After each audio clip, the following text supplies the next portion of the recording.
17. Yeah. When did you write this song? May 2nd, 2022. This might be a song, but I don't know yet. I think I was 17. I think you were a fever dream. I think I was young and mean to myself. What was your 17th year like? Honestly, I loved being 17. I really do feel like I peaked when I was 17. No, I had some of the best friends that I ever had in my life, no offense. I was going to college, even though I was in high school, so I felt like big stuff. I got my license when I was 17, so that was super exciting. I met my first boyfriend when I was 17, which at the time was exciting. Hindsight! I just had the two very best friends in the whole world. I was having a great time, and I was very hopeful about the future. And then you grow up. Yeah, and now it's terrible.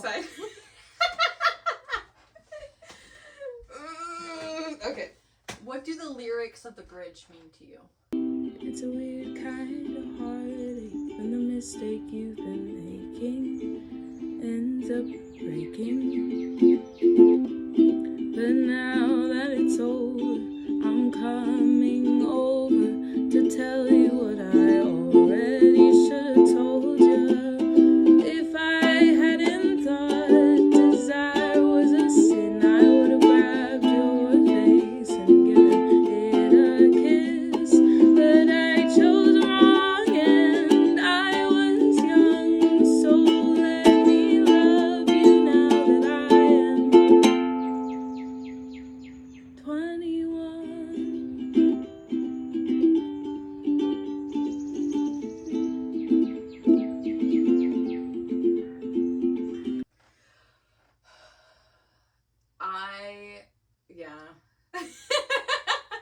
The bridge of this song is so important to me.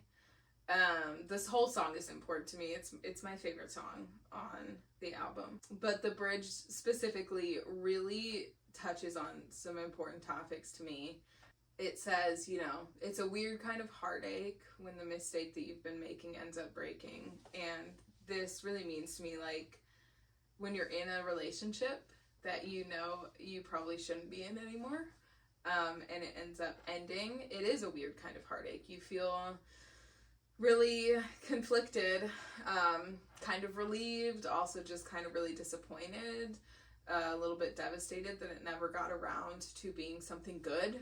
That's really what I felt. Like I was dealing with a lot of cognitive dissonance, and I was also excited to explore relationships that I maybe didn't let myself in the past, which is really what, you know, this song's about. And so, yeah, it says like, hey, look, I'm coming over. I'm going to tell you like my feelings.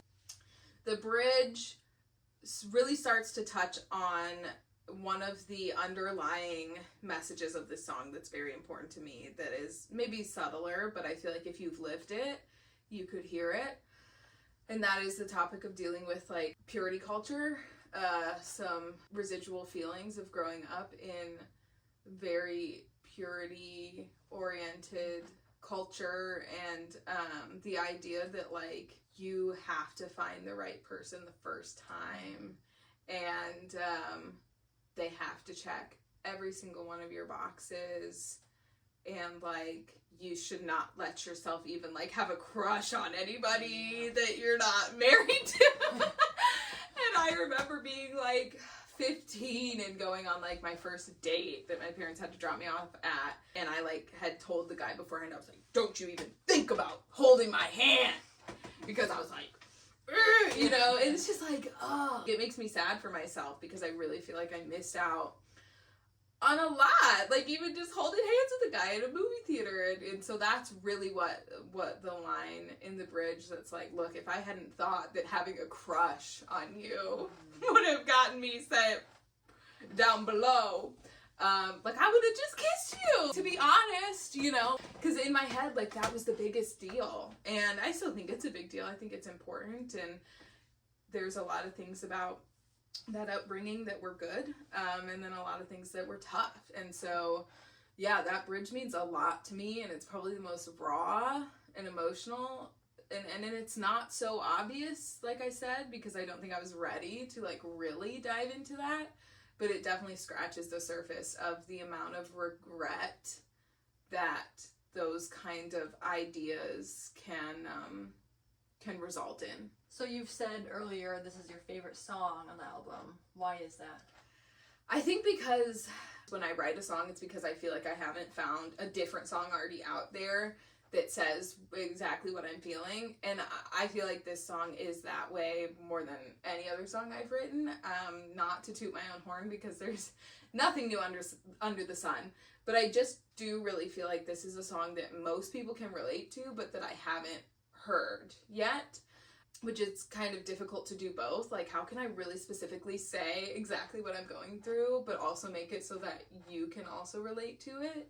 And so this is just a deeply personal song to me. It's half love story, it's half heartbreak, it's about regret, it's about embracing regret, because I'm not a person that's like, no regrets, like I wouldn't change a thing. Are you kidding? Like, of course I would. I've made mistakes and I would go back and do something different, having known what I know now. And so I think it was just a really important thing for me to get out on paper, and it really represents all of the longing that I feel as an adult and all of the joy that I felt as a 17-year-old. All the happiness, especially that is associated with the person that the song is about, all the joy. And it really started off as a song about that person. I sat down and was like, this is a song for blah, blah, blah.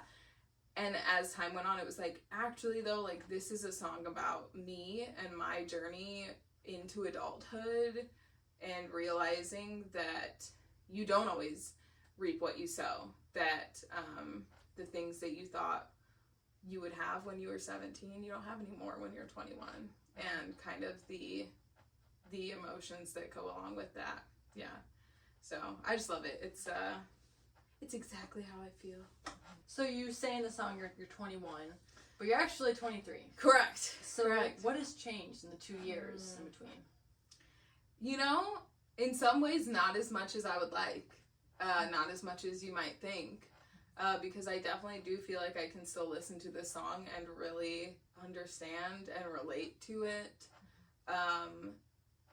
I do think there's a lot of acceptance that has happened in those 2 years of realizing that, yeah, I can wish things had been different when I was 17. But I am not going to go out of my way to like rewrite my story. There was a time, you know, when I was 21 and I was trying to figure out how can I like make up for it? How can I make up for the lost times and the missed opportunities? And so I think instead just trying to move forward, but also just trying to appreciate those times that I did have and figure out a way to think about them and feel more gratitude than regret and sadness, you know. So yeah, there's been some growth that has happened, but honestly, like at the same time, I still feel that way, and I think that that's okay. I mean, I think there's just some things that you're gonna feel, and people say like time heals all things, and it might make things easier, but it doesn't mean that it erases all things. Think you were 21. Think I was overcome by everything we hadn't done in your teens. Are